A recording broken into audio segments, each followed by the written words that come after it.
C'est ça les 70 semaines de Daniel.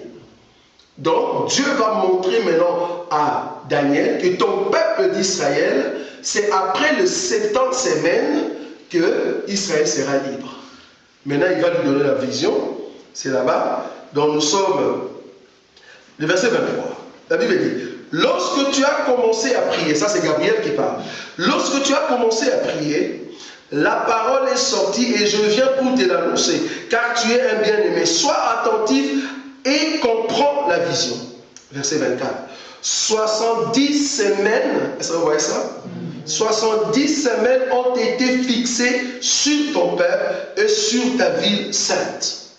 Pour faire cesser, regardez le but de ces 70 semaines, pour faire cesser les transgressions et mettre fin au péché, pour expier l'iniquité, amener la justice éternelle, pour sceller la vision et les prophètes, et pour oindre le Saint des Saints. 7. C'est-à-dire, à la fin de ces 70 semaines, il faut que le Saint soit oint. En d'autres termes, que le roi soit là. Est-ce que vous voyez ça? Nous allons descendre 25. Sache-le donc et comprends. Depuis le moment où la parole a annoncé que Jérusalem sera rebâtie jusqu'au Messie, au conducteur, il y a 7 semaines et 62 semaines. C'est là que nous commençons notre enseignement. Regardez. Quand on parle de semaines dans la Bible, ce sont des semaines années. Ce ne sont pas des semaines jours. Ce sont des semaines années. En d'autres termes, quand on dit cette semaine, une semaine, alors comme ça. Une semaine est égale à combien? 7 ans. Ça va? Donc, 70 semaines, les mathématiciens aidez-nous. Ça fait 140 000. Ça fait combien?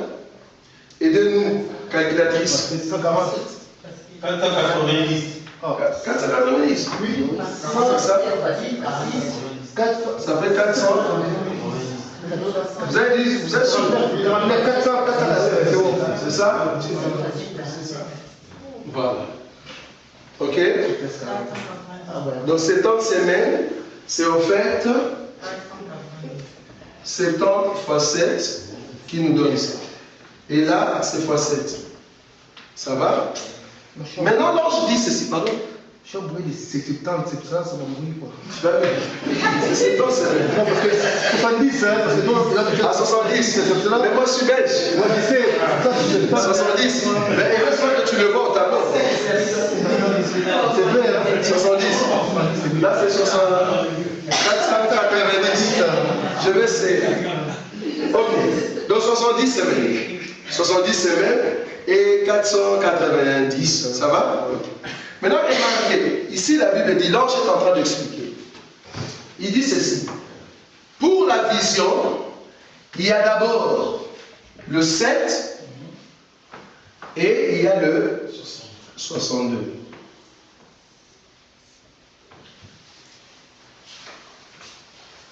Ça va? Vous l'avez vu, non? Dans les Écritures. Regardez. Le verset 25.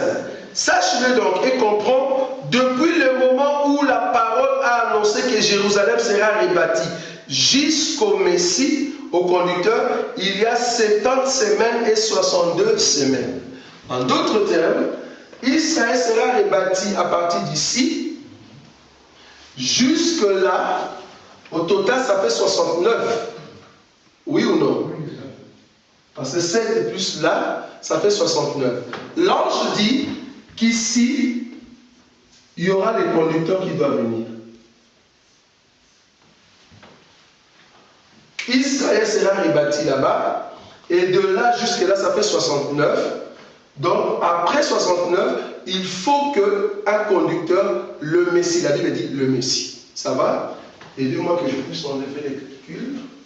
Comme ça, nous allons bien mettre notre tableau.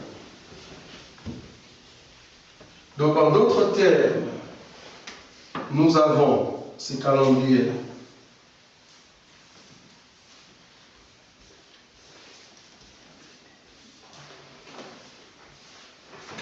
Voilà. Donc là, c'est le 62. Là, c'est le 7. Selon la Bible, on dit qu'à partir d'ici, c'est la reconstruction d'Israël. Et jusqu'à là, c'est le 69. Le 2, en fait, c'est là-bas que le conducteur doit venir. 62 semaines. Mais remarquez, on parle de 70 semaines. Mais là, c'est 69. Ça, vous voyez ça. Maintenant, remarquez ce que l'ange est en train de dire. Il dit ceci. Donc, sache-le donc et comprends. Depuis le moment où la parole a annoncé que Jérusalem sera rebâtie jusqu'au Messie, il y a 7 semaines et 62 semaines. Donc, ça fait 69. Ok? Les places et les fossés seront rétablis, mais à des temps fâcheux. En d'autres termes, on va construire les temples, oui, mais ça ne sera pas facile. Pourquoi nous disons que ça ne sera pas facile? Parce que selon Daniel 8 et Daniel 7, il faut qu'il y ait des nations qui vont combattre Israël avant que le Messie vienne et pendant que le Messie sera là. Et ces nations, dans l'histoire d'Israël, il y a 7 nations. En tout cas, j'aimerais vous dire, si vous écoutez cet enseignement seulement avec vos oreilles, vous ne saurez pas le capter. D'habitude, quand nous donnons cet enseignement, il faut toujours avoir des audios. Il faut toujours enregistrer. Il y a 7 nations dans l'histoire d'Israël. Il y a 7 nations qui combattent Israël. La première nation, c'est l'Égypte. La deuxième nation, c'est la Syrie. La troisième nation, c'est Babylone. La quatrième, c'est Médo-Perse. La cinquième, gréco-latin. Sixième, c'est l'Empire romain. Et septième nation, ça sera l'Union européenne. Apocalypse, regardez. Apocalypse chapitre 17, je prends le verset 9. C'est ici l'intelligence qui a de la sagesse. Les 7 têtes sont 7 montagnes sur lesquelles la femme est assise. Ça va? 10. Ce sont aussi 7 rois. 5 sont tombés. Un existe. L'autre n'est pas encore venu. Et quand il sera venu, il doit rester peu de temps. Regardez maintenant le dernier verset. Verset 18. Apocalypse chapitre 17, verset 18. Et la femme que tu as vue, c'est la grande ville qui a la royauté sur le roi de la terre. Mais non. Ici, le livre de l'Apocalypse, c'est une révélation que Jésus donnait à Jean. Or, Jean, c'est le dernier de prophètes, ou le dernier de disciples ou apôtres, qui a reçu la révélation afin de le marquer ou de le signaler dans ce que nous appelons la Bible. Au temps des gens, l'Empire, je vais le mettre ici à côté. Je vous ai dit d'abord, nous avons l'Égypte. L'Égypte, parce que nous sommes en train de parler de 7 ans, semaine de Daniel, c'est très important. Nous avons la Syrie, nous avons Babylone, nous avons Médo, Perse, nous avons gréco-latin, et nous avons le romain, et nous disons qu'après c'est Union européenne. Remarquez, ils sont 7 nations. L'Égypte, c'est Dieu qui a donné la force à ces nations afin d'attaquer Israël. À chaque fois que Israël commettait un péché ou une iniquité, qu'est-ce que Dieu faisait? Il appelait les nations de venir quoi? Attaquer Israël. Ça va? Or, Israël, dans la révélation de la création, bon, la création, on aura toujours le temps de voir ça. C'est l'Union européenne. Dans la révélation de la création, vous allez remarquer que Israël apparaît le 3e jour.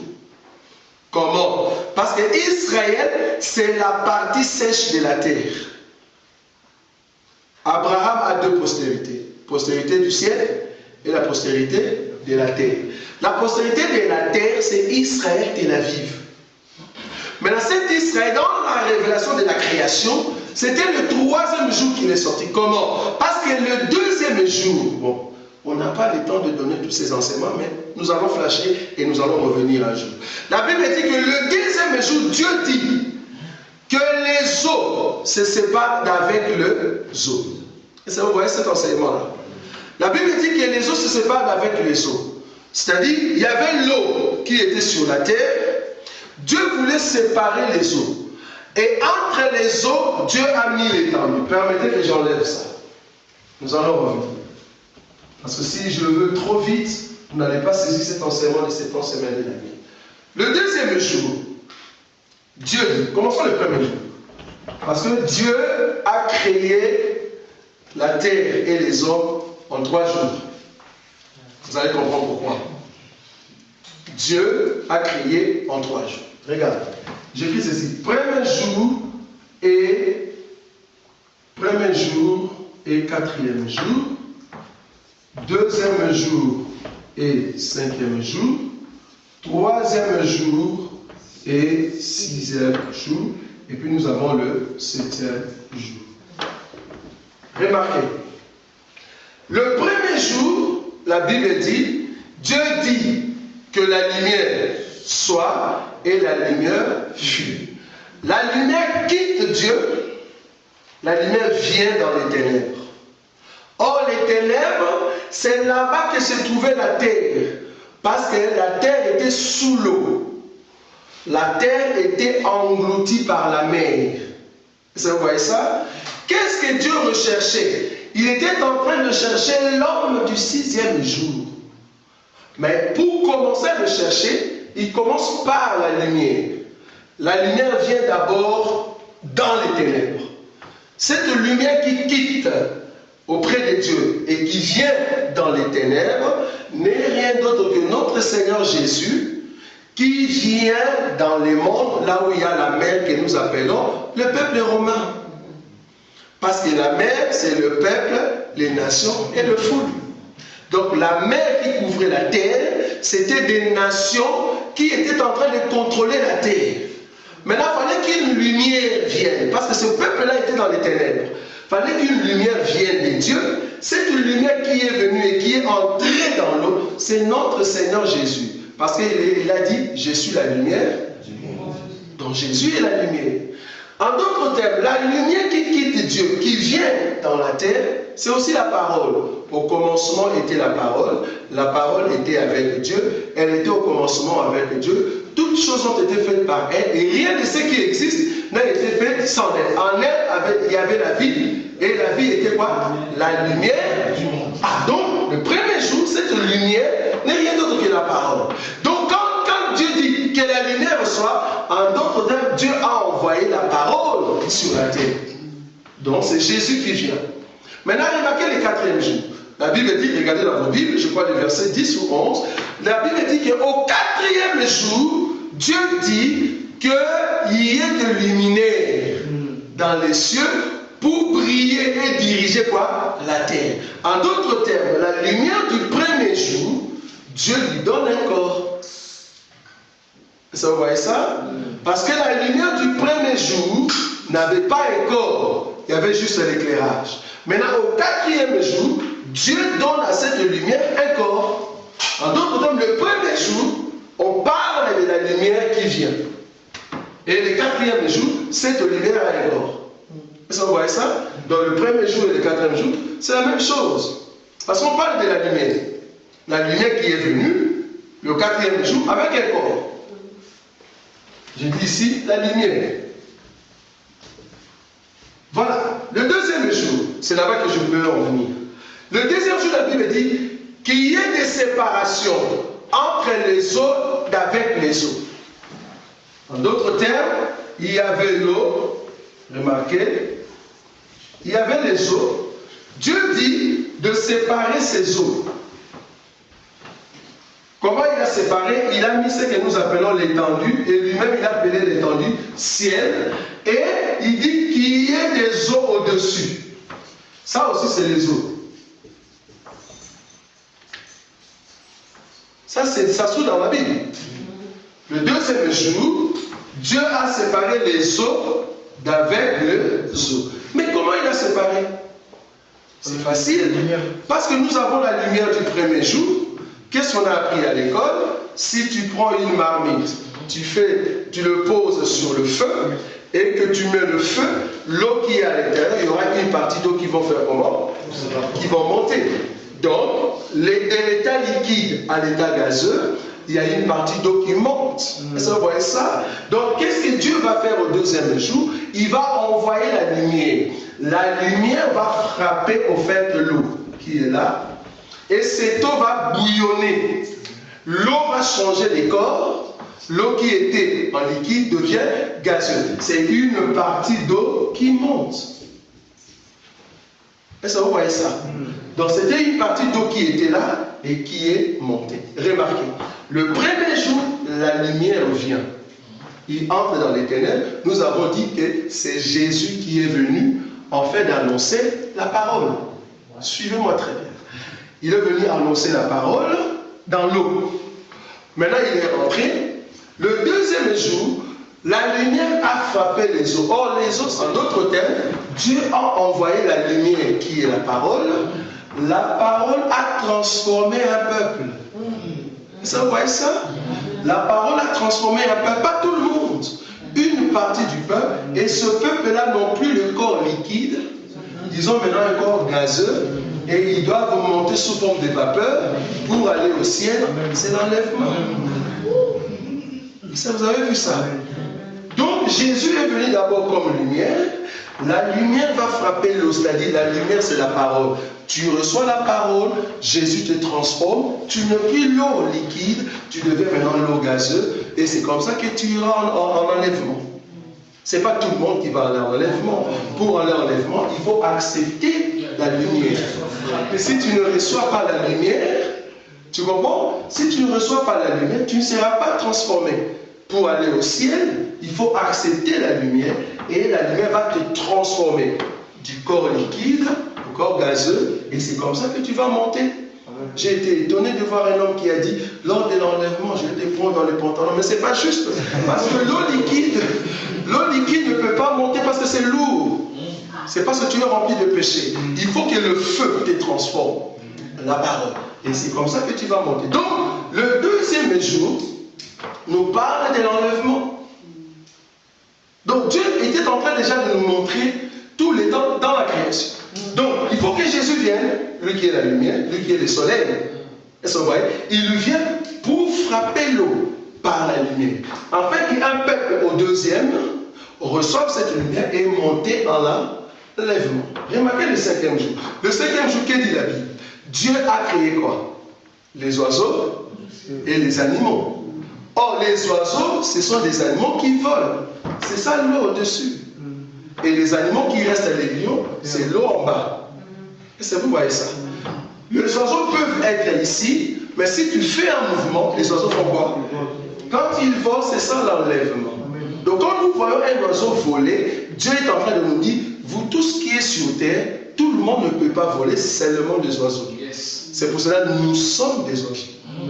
Ça, vous voyez ça? Donc c'est ça l'enlèvement, le cinquième jour.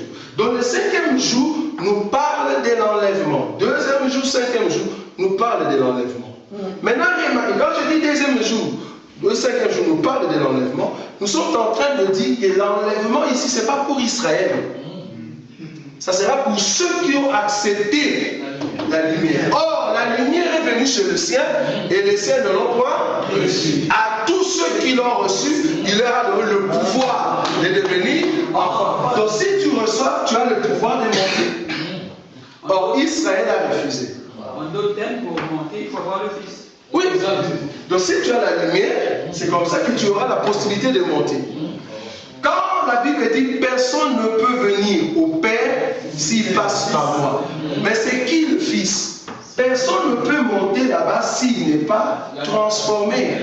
Transformé pour aller où? Pour aller ici. Or la Bible dit La différence ou l'étendue qui sépare les eaux ici et ça, la Bible l'appelle ciel. Tu ne peux pas aller ou passer par le ciel si le ciel ne t'appelle pas. Amen.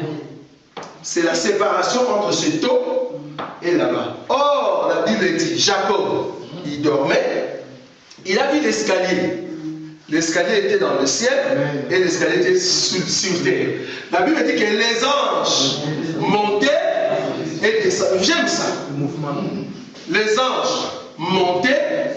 Or, la montée des anges, c'est au fait l'enlèvement. Maintenant, nous allons voir la descente des anges. Je ne sais pas si vous voyez ça. Donc là, ce sont le peuple qui monte. Ils montent comment? Ils montent parce qu'ils sont transformés. L'escalier, pour monter sur l'escalier, il faut que l'escalier lui-même t'appelle. Or, l'escalier, selon Genèse, c'est au ciel. C'est Jésus-Christ. Pourquoi? Parce que Jésus a dit, désormais vous verrez les anges monter et descendre sur le Fils. Le Fils de l'homme. Donc l'escalier c'est Jésus, le ciel c'est Jésus. Vous avez vu ça? Ça c'est le deuxième jour. Remarquez, troisième jour. La Bible dit, j'enlève ça. La Bible dit, troisième jour, Dieu dit que l'eau qui était restée sur terre puisse se mettre ensemble. Regardez l'écriture. On peut lire ça parce qu'il y a d'autres personnes qui me disent, ah, ça se trouve où? Bon, ok. Bon, Genèse. Genèse, parce que je vous ai déjà donné le premier jour, cinquième, et pardon, premier jour, quatrième, deuxième jour, cinquième, et voilà maintenant le troisième jour. La Bible dit, troisième jour.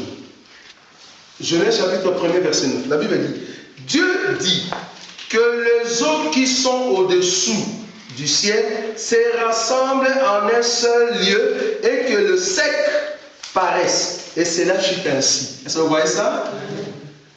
Je venais de vous dire que dans le deuxième jour, le cinquième jour, c'était au fait l'enlèvement. C'est-à-dire, la lumière a frappé l'eau et il y a une partie d'eau qui sont montées. Mais il y a une partie qui reste. Vous êtes d'accord avec moi? Parce qu'ils sont en bas. Et l'eau qui est restée couvrait toujours la terre. Il n'y avait pas une partie sèche.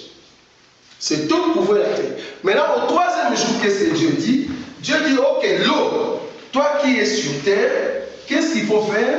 Il ne faut plus être partout sur la terre, mais que vous soyez rassemblés quelque part, afin que le sec paraisse, c'est-à-dire les arbres, tout ça. Et que l'eau reste là-bas. Je mets ça. Donc là, on a eau. Et la partie sèche. En d'autres termes, l'eau qui était restée va quitter là-bas, vont se rassembler pour que la partie sèche apparaisse. Et c'est sur cette partie sèche que Dieu va faire pousser quoi? Les arbres. Est-ce que vous voyez l'écriture? Maintenant, remarquez, nous avons dit que les eaux, c'est le peuple, les nations, le fou. Maintenant, au troisième jour, après l'enlèvement, après qu'une partie d'eau sont parties, il faut que les nations puissent se rassembler ensemble afin d'élever ce que nous appelons l'Antéchrist. Donc, les rassemblements des eaux, c'est en fait l'Union européenne qui vont se rassembler afin d'élever qui? D'élever l'Antéchrist. L'Antéchrist dans la Bible, on l'appelle gros poisson. Regardez. On commence le verset 19. Genèse chapitre 1er, le verset 19. Ainsi, il y a un soir et il y a un matin, ce fut le quatrième jour. Là, c'est le quatrième. Maintenant, regardez le cinquième jour. Dieu dit que les eaux produisent en abondance des animaux vivants et que les oiseaux volent sur la terre vers l'étendue du ciel.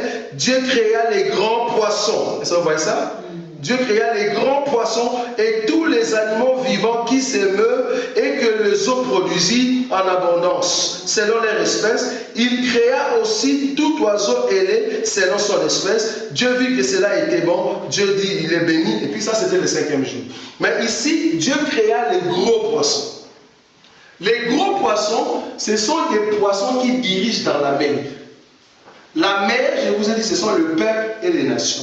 Quand on dit gros poisson, on peut poser cette question à un pasteur. Pasteur, dans la Bible, il y a combien de poissons? Gros. Nous, dans la révélation, nous savons qu'il n'y a que 7 poissons. Il n'y a pas plus. 7. Il n'y a que 7 poissons. Le premier poisson, il s'appelle Pharaon. Le premier gros poisson, il s'appelle Pharaon. Pourquoi? Parce que ce sont des poissons de gros qui dirigent les eaux. Or, le premier peuple qui a attaqué Israël, c'est l'Égypte. Qui était le poisson qui dirigeait l'Égypte? Pharaon. C'est un gros poisson. Ça, vous voyez comment on peut réfléchir dans la révélation. Quand on parle de la Syrie, on voit les Assuérus. Quand on parle de Babel, on voit Nebuchadnezzar. Quand on parle de Médo-Prince, on voit Darius. Hein? Quand on parle de gréco-latin, on voit, je crois, Constantin. C'est ça, non? Oui. Ça, c'est deux choses qu'on a vues à l'école. Quand on parle de Romains, on voit qui? César. Maintenant, l'Union européenne, c'est l'Antéchrist qui va venir. 7 gros poissons. C'est-à-dire gros poissons qui dirigent la mer. Ça va? Ce sont des gros poissons. Maintenant, remarquez. Donc, les eaux ici, c'est le peuple et les nations. Dieu va les amener dans un coin, ils se rassemblent. C'est-à-dire, ils vont former l'Union européenne. Et en même temps, l'autre partie, la terre, c'est là-bas que Dieu va faire pousser quoi? Les arbres. Or, cette terre ici, parce que nous sommes déjà partis en enlèvement, vous êtes d'accord avec moi? Nous sommes, deuxième jour est déjà parti. Donc ici, nous sommes au 3e jour. Or, quand est-ce que l'Union européenne va élever le gros poisson? C'est après l'enlèvement. Donc, nous sommes ici au 3e jour, après l'enlèvement. Ça, c'est pour les gens qui vont rater l'enlèvement. Qui vont rater l'enlèvement. Merci beaucoup. Donc, du coup, qu'est-ce qui vont rater l'enlèvement? C'est Israël terrestre. Et là, les nations. Les nations qui vont rester. Ça va? Je suis en train de... Ça, c'est l'introduction. Hein? On n'a pas encore commencé les 7 semaines des derniers. L'introduction dans le livre de Genèse. Donc, du coup, ici, l'eau couvrait la terre. Dieu dit que l'eau se rassemble. Regardez la précision de l'écriture. La Bible dit que... Non, on va lire ça. J'aime beaucoup la Bible. Remarquez. Je suis dans le verset 9. La Bible dit, Dieu dit que les eaux qui sont au-dessous du ciel se rassemblent en un seul lieu et que le sec paraisse. Et cela fut ainsi. Cette écriture ici veut dire, après l'enlèvement, l'Union européenne va élever au fait l'Antéchrist. Israël sera des côtés. Alors, il faut qu'Israël attende qui? Les deux oies, les deux prophètes. Vous êtes d'accord avec moi? Maintenant, pour les deux prophètes, c'est le verset 10. Dieu appela le sec terre et il appela la main des eaux mer. Dieu vit que cela était bon. Puis Dieu dit que la terre produise de la verdure. Est-ce que vous voyez ça? Maintenant, remarquez. Nous sommes en train d'expliquer le 3e jour et le 6e jour. L'eau, c'est les nations, c'est l'Union européenne. Ils vont élever qui? L'Antéchrist. Ils vont faire union. Ça, c'est le rassemblement des eaux. Ça va? Maintenant, dans l'autre partie, la partie sèche, là-bas, la Bible dit que c'était une partie sèche, mais Dieu dit que la partie sèche produise de la verdure. Mais comment est-ce que la verdure va venir? Selon le livre d'Ésaïe, on nous dit que de la pluie, est-ce que vous voyez ça? La pluie tombe pour donner de la sémence. Est-ce que vous voyez ça? Pour donner des arbres. On va lire Ésaïe rapidement. Je suis dans l'introduction. Mais on va revenir ici dans la création. C'est aussi une clé. Ésaïe chapitre 55. Le verset 10. Comme la pluie et la neige descendent des cieux. Ce sont des éléments qu'il faut vraiment souligner. Il n'y retourne pas sans avoir quoi? Arrosé, féconder la terre et fait quoi? Germer les plantes. Est-ce que vous voyez ça? Donc, c'est la pluie. Remarquez ici. Regardez. Pour qu'il y ait des arbres dans cette partie sèche, Ésaïe chapitre 55, à partir du verset 10. Pour qu'il y ait des arbres, la Bible nous dit, il faut qu'il y ait la pluie. Vous êtes d'accord avec moi? Donc, nuage, il faut qu'il y ait la pluie qui tombe. Ça va? La pluie va tomber sur la terre sèche et la pluie va amener la sémence pour que les arbres poussent. Mais d'où vient la pluie? La pluie, c'est en fait la quantité d'eau qui était montée au deuxième jour. Parce qu'au deuxième jour, il y avait une quantité d'eau qui était transformée par la parole. Et cette partie monte et ils vont former les corps que nous appelons nuages. Et ça, vous voyez ça? Ça, c'était l'enlèvement, nous avons dit, pour le deuxième jour. Mais le troisième jour, pour qu'il y ait des arbres, la Bible nous dit qu'il faut qu'il y ait la pluie. Or, la pluie vient des nuages. En d'autres termes, vous verrez que sur le Fils de Dieu, les anges monter, c'est l'enlèvement, et descendre, c'est le troisième jour. Donc quand les anges descendent, c'est la pluie qui tombe. Quand les anges montent, c'est l'évaporation.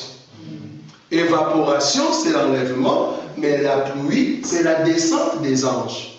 Ils viennent faire quoi? Ils viennent donner la sémence à la terre. Mais nous sommes déjà partis en enlèvement.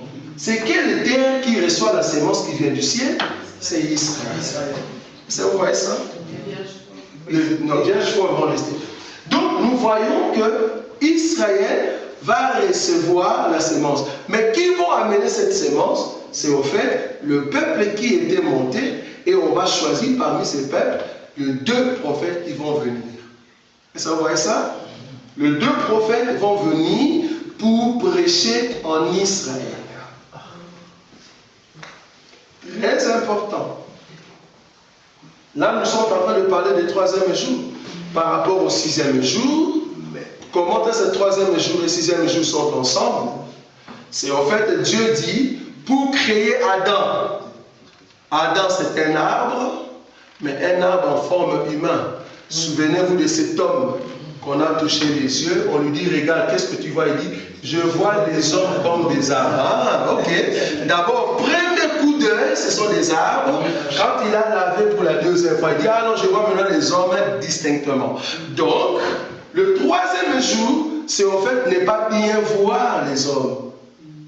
Mais 2e toucher, c'est le 6e jour. Là, tu vois les hommes normalement. Donc, Adam, c'est un arbre au 3e jour qui est devenu distinct au 6e jour. Ok.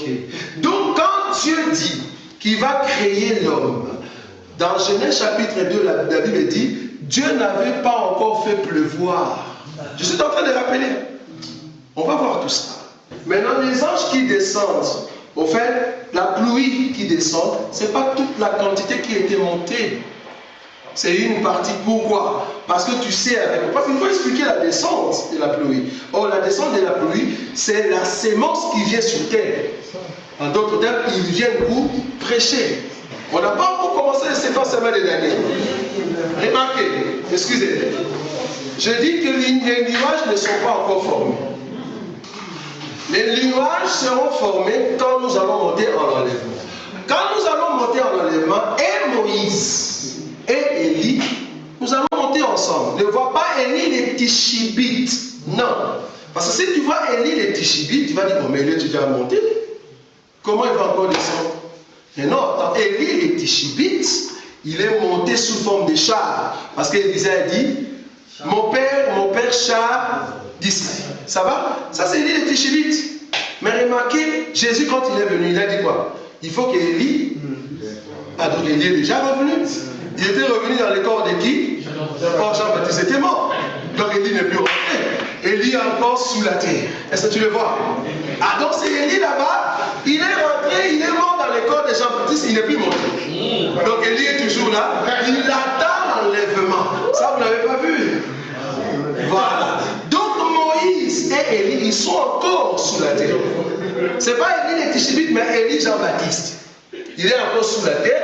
Lors de l'enlèvement, nous allons monter nous tous. Maintenant, Dieu, quand nous allons monter, il va choisir maintenant dans les nuages ceux qui vont descendre pour apporter la sémence. C'est comme ça que Moïse et Élie vont venir pour donner la sémence sur la terre qu'on appelle Israël. Ce n'est pas nous tous. C'est là-bas que nous sommes. Donc nous allons monter ensemble. Et qui vont venir, ce n'est pas nous tous. c'est d'abord les deux prophètes. Ce sont les deux prophètes qui vont venir pour donner la sémence ici, afin qu'il y ait quoi? De la verdure. La Bible a dit verdure. Des arbres dans Ésaïe 54. C'est-à-dire la sémence qui vient du ciel viendra pour faire pousser de la terre les arbres. Qui sont les arbres qui seront poussés, qui ont la vie? C'est le 144 000. Vous voyez ça? Parce qu'ils ont reçu la vie. Là, je suis dans Genèse. C'est les 144 000 qui ont reçu la sémence qui vient du ciel et ils ont verdoyé. C'est-à-dire ils ont la vie. Vous voyez ça? Donc Dieu parlait déjà de 70 semaines de Daniel, mais dans Genèse. C'est ça que nous allons voir maintenant. Donc qu'est-ce que nous allons voir? Nous allons voir la venue de la lumière, le temps où la lumière est partie pour laisser que l'eau se sépare avec les eaux. Et après, nous allons voir que la terre est séparée avec les rassemblements des eaux. C'est ça les 70 semaines de Daniel. Mais je suis parti là-bas pour vous donner une introduction. Donc si vous connaissez la création, vous avez en fait les 70 semaines de l'année. C'est ce que nous allons voir. Je répète rapidement. Premier jour égale quatrième jour, c'est-à-dire la lumière, la venue de la lumière. La lumière est venue sur le ciel, les ciels l'ont rejeté. Mais à tous ceux qui l'ont reçu, il leur a donné le pouvoir de devenir enfants de Dieu. Un. Deuxièmement, cette partie de ceux qui l'ont reçu, ils doivent grandir dans la foi, c'est-à-dire transformer leur vie, afin qu'ils ne puissent plus marcher dans les désirs, selon les désirs de la chair. Ils vont briser leur vie charnelle, ils vont se transformer, avoir une autre identité. C'est ça, en fait, quitter de l'état liquide à l'état gazeux. C'est comme ça qu'ils vont monter et former le corps que nous appelons nuage. Or, nuage, c'est l'église qui est montée. Troisième jour, parce que là, j'ai mélangé deuxième jour et cinquième jour. Pourquoi? Parce que le cinquième jour, il y a les oiseaux et les animaux de la terre. Or, les oiseaux, c'est les animaux qui sont sur terre, mais qui ont la capacité de voler. Est-ce que vous voyez ça? Ça, c'est l'église.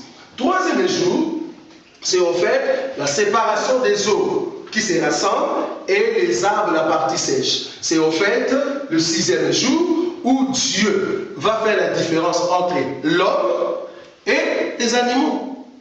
Est-ce que vous voyez ça? Or, dans l'homme, la Bible dit qu'il fallait qu'il y ait la pluie. Dieu a fait pleuvoir sur le sol, il va former Adam avec la pluie et il va souffler. La Bible dit ça, non? Pour créer Adam, Dieu a fait quoi? Il forme Adam avec la terre. En d'autres termes, il sépare les eaux avec la partie sèche. Et dans la partie sèche, dans la partie qu'on appelle Adam, Dieu va prendre le souffle. Dieu va envoyer la sémence. Vous voyez ça? Il va envoyer l'eau qui va entrer dans la terre, afin que dans la terre les arbres poussent, afin que Adam devienne un être vivant. Est-ce que vous voyez ça? Vous avez vu ou pas? Adam c'était un arbre, mais ça c'était au troisième jour. Au sixième jour, Adam c'était un homme qui était d'abord de la boue. Dieu a mélangé avec la parole qui vient de lui. C'est comme ça qu'Adam s'élève. Or, quand Adam s'élève, c'est l'arbre qui était sous la terre qui s'élève. Est-ce que vous voyez ça? Donc l'arbre a la vie, Adam aussi a la vie. C'est le sixième jour et le troisième jour, c'est la même chose. Et le septième jour, Dieu se repose. Mais dans la prophétie de 70 semaines de Daniel, nous allons prendre une écriture que beaucoup ne voient pas. La Bible dit, Dieu acheva au septième jour tout ce qu'il avait créé. Dieu n'a pas terminé la création le sixième jour. Il a terminé le septième jour. Nous allons le voir dans la prophétie de 70 semaines de Daniel. Amen. En fait, les 134 000, c'est vraiment tribu d'Israël. La preuve, on est au troisième jour et le cinquième jour. Donc nous, et sixième jour, pardon, parce que nous, on n'est pas là. Tu vois? Parce que ici, au troisième jour, toi et moi, nous ne sommes pas là, parce que nous sommes partis ici. Lors de l'enlèvement, la séparation des eaux avec les eaux. Ça, c'est les nations. Donc, parmi les nations, Dieu a jeté l'œil. Il est venu ici, Israël a rejeté. À tous ceux qui l'ont reçu, il leur a donné le pouvoir de devenir enfants de Dieu. Qui l'ont reçu? Les nations.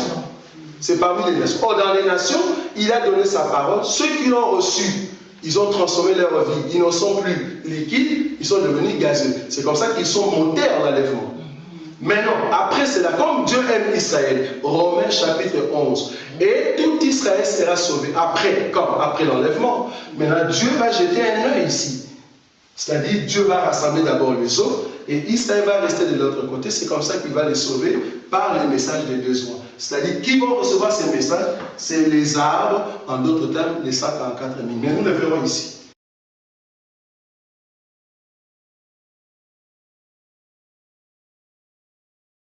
Que tous ceux qui gardent leur état, comme tu es, tu ne vas pas entrer au ciel. Il faut que le soleil te change la couleur. En d'autres termes, le cœur ou la couleur, la race, ce n'est pas la race ici, c'est la race de l'intérieur. Nous avons que deux races. Race des pécheurs ou race des vipères et race des enfants des dieux. Ça va? Nous avons deux races. Race des vipères et race des enfants des dieux. Pour être race des enfants des dieux, il faut que le soleil puisse te brûler.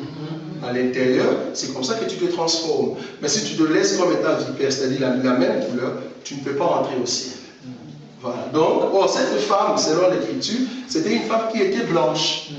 Maintenant, tout le monde était blanche, mais quand on l'a regardé, on dit, mais qu'est-ce qui est venu avec ton teint? Tu es devenu noir. Il dit, ne faites pas cas à mon teint. C'est le soleil qui m'a brûlé. En d'autres termes, le soleil, c'était son mari.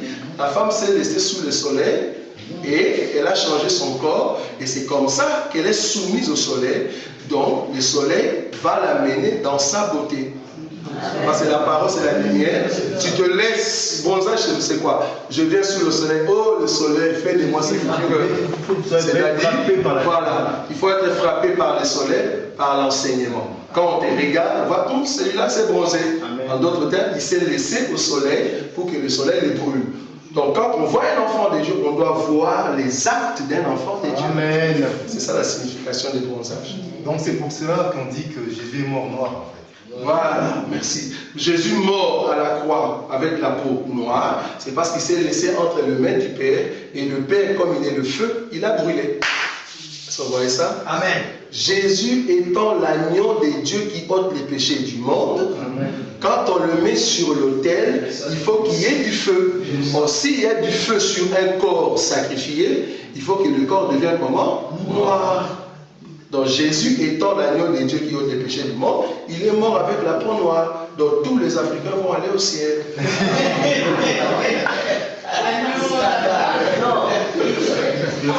Vous voyez ça? Quand nous disons les Africains, nous voulons dire que tout enfant de Dieu, c'est un Africain. Tous les Européens vont aller en enfer. Amen. Quand nous disons ça, il faut nous poser la question. Ce sont des flashs que nous frappons comme ça pour dire que l'Africain en réalité, avec la peau noire, qu'on appelle éthiopien dans la Bible. Est-ce que vous savez que le mot éthiopien, voilà. Le mot éthiopien dans la Bible, c'est seulement ceux qui ont la peau noire, les Africains. Mais ce n'est pas l'Afrique physique, c'est en fait ceux qui se sont laissés entre les mains du soleil.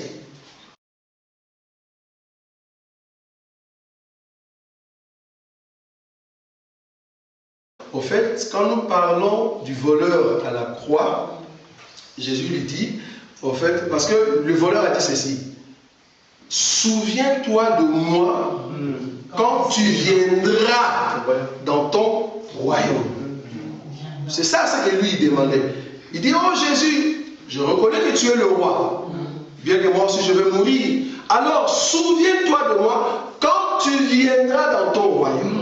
Or, vous allez voir avec les 70 semaines de Daniel, quand est-ce que le royaume viendra? Amen. En d'autres termes, si je meurs maintenant, pense à moi quand tu viendras dans ton royaume. Or, selon l'enseignement, ce n'est pas possible une personne. Est-ce que vous me suivez là? Voilà. Selon l'enseignement, ce n'est pas possible quelqu'un que Jésus a fait grâce, que Jésus puisse le ressusciter lors du royaume. Pourquoi?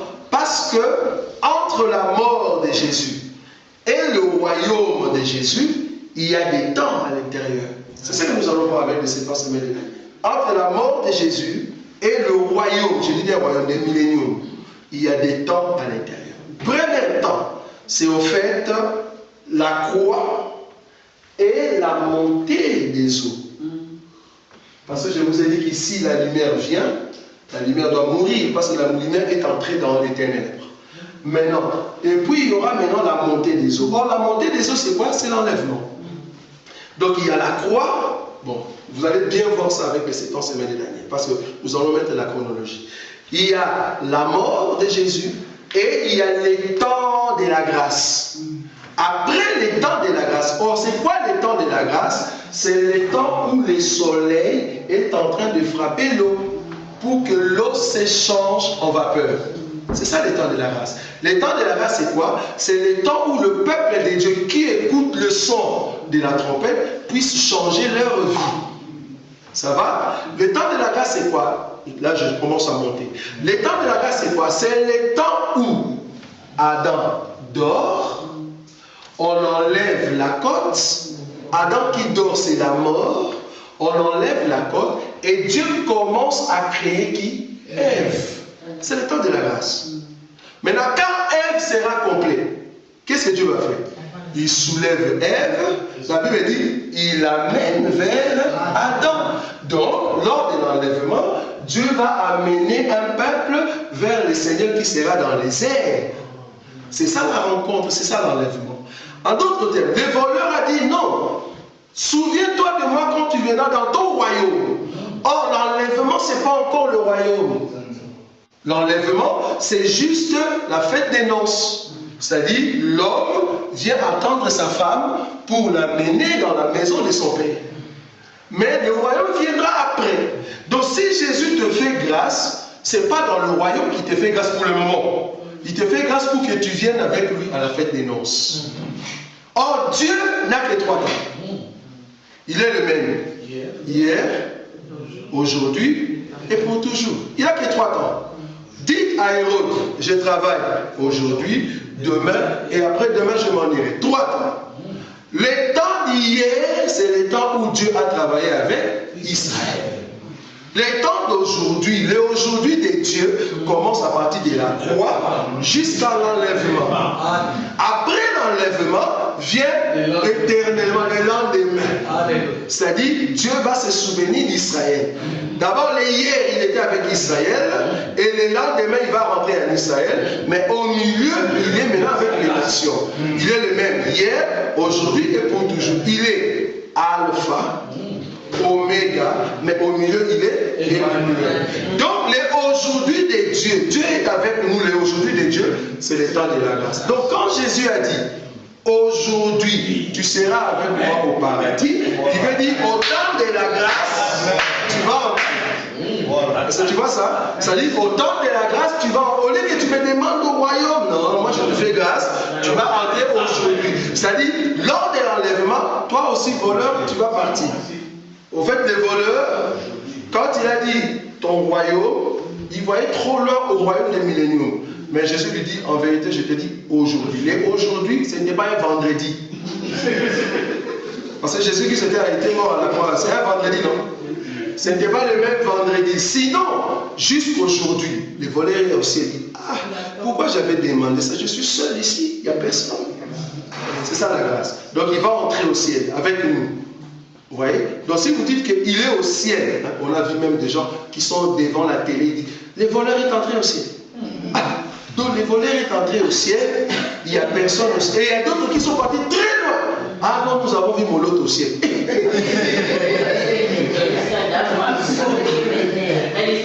Celle d'Abraham, c'est une salle d'attente pour prendre l'avion. Je ne sais pas si tu as vu ça. Les saints d'Abraham, c'est une salle d'attente. Donc on a fait des check-in. Check-in. Comment? Tu vas où? Je vais à Kinshasa. Ok. Il ne faut pas entrer directement à l'avion. Attends d'abord ici. Après, on va vous appeler. On va parler au micro. Les passagers en destination de Kinshasa. Oh, la femme qui est en train de parler là, les passagers, c'est un ange qui est en train, au son de la trompette, le mort en Christ ressuscité. Tu vois ça maintenant? Donc c'est comme ça que nous allons quitter la salle d'attente, qui est le repos. Nous allons entrer dans un avion. Oh, un avion, c'est un oiseau. Amen. Tu le vois? C'est comme ça que nous allons monter pour aller à Kinshasa. Oh, Kinshasa, c'est la fête des noces. C'est ça le ciel. Tu vois maintenant? Maintenant, il y a maintenant des enfants de Satan. Eux aussi, ils ont leur salle d'attente. Ils attendent pour prendre leur avion. Il va les amener où? En enfer. Parce que c'est pas ouvert. Le séjour de mort, là où il y a les grincements. Et ça, vous voyez ça? C'est toujours fermé. C'est toujours fermé. Voilà. Donc, on a deux salles d'attente. Salle d'attente qu'on appelle les salles d'Abraham et salle d'attente qu'on appelle séjour de mort, lieu de tourment. Ça va? Le lieu de tourment, c'est pour ceux qui ne respectent pas Jésus, qui ne respectent pas la parole. En tout cas, on nous a dit par leur témoignage que Marie Missambou est là-bas. Donc, tous ceux qui aiment Marie Missambou, ces gens-là ont dit qu'elle est là-bas. Et chose grave, elle a des ongles avec ses cheveux. C'est bizarre. Donc, du coup, là-bas, il y a un lieu de tourment, c'est-à-dire les gens qui souffrent. Mais dans le lieu de repos, là où on se repose, nous tous, en tout cas ceux qui vont partir, ils vont se reposer là-bas. Et c'est là-bas qu'ils vont sortir. Et en sortant, nous allons maintenant nous changer ces corps, parce que les corps corruptibles ne peuvent pas hériter le royaume des cieux. Parce que l'eau et le sang ne peuvent pas hériter le royaume des cieux. Nous allons changer ces corps et nous allons prendre le corps. Il y a une question qui m'a posée. La question est que le corps que nous allons prendre, c'est le corps de gloire. Ça ne sera pas avec ces corps, c'est le corps de gloire. En d'autres termes, nous allons quitter de l'état liquide à l'état gazeux, qui permet à ce que tu puisses monter. Ça va? Vous avez vu ça? Donc ces corps-là, ce n'est pas ces corps, mais c'est un corps de gloire qui permet que nous puissions monter. Et nous allons monter. Et quand nous allons monter, parmi tous ceux qui vont monter, il n'y aura pas des femmes, il n'y aura pas des hommes. Nous tous, nous allons monter comme fils. Ça, vous l'avez fait? Pardon? On ne va pas se reconnaître, maman. Non, dans ce royaume-là, on ne se reconnaît pas. Dans ce royaume-là, tu vas dire, ça c'est ma maman. Non, c'est pas possible. Là, au fait, la Bible nous appelle fils. C'est l'esprit du fils qui nous fait monter. C'est pour cela la question que maman a dit. Ceux qui sont morts depuis longtemps, ou soit engloutis par un poisson, c'est l'esprit, parce que les corps n'est rien. Ça, nous appelons ça corned-buff, parce que les Chinois ont compris. Ça, c'est des corned-buff. C'est rien du tout. On peut broyer, c'est là où on fait des corned-buff. Les gens au Congo, ils vont manger. Donc ça, c'est la chair. Ça n'a rien à voir. Donc c'est l'esprit. Cet esprit-là va revêtir la gloire et l'esprit.